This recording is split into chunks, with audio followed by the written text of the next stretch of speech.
Well, nearly 50,000 Wisconsin veterans served in Afghanistan and Iraq. Now, those veterans are reflecting on their time there and also thinking about the people they care about who are still overseas. The CBS 58's Rose Schmidt spoke with a retired U.S. general living here in Milwaukee, and she joins us live with the toll this is taking on him. Rose. Natalie, Colonel Chris Kalenda negotiated peace talks with the Taliban in the early 2000s. Now retired, he lives here in Milwaukee, and he says 20 years of fighting and $1 trillion in effort all just melted away overnight.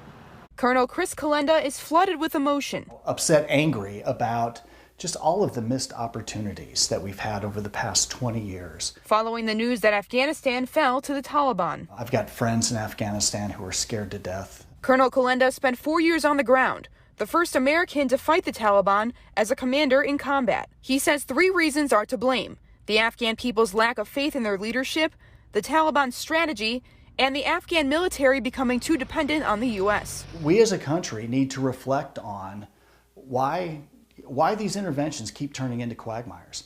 Why can't the most powerful and best funded military defeat these ragtag militants, in Iraq, in Syria, in Afghanistan? I'm thinking about the people that are still there, the interpreters, the translators, the contract workers. Saul Newton spent a year in Afghanistan starting in 2010.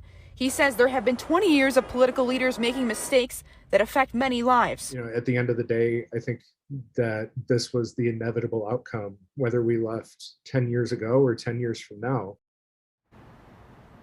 6 of Colonel Kalenda's soldiers died in action in Afghanistan. He says despite the news this week, none of them died in vain. They died supporting the people they loved. Reporting live in Milwaukee, Rose Schmidt, CBS 58 News.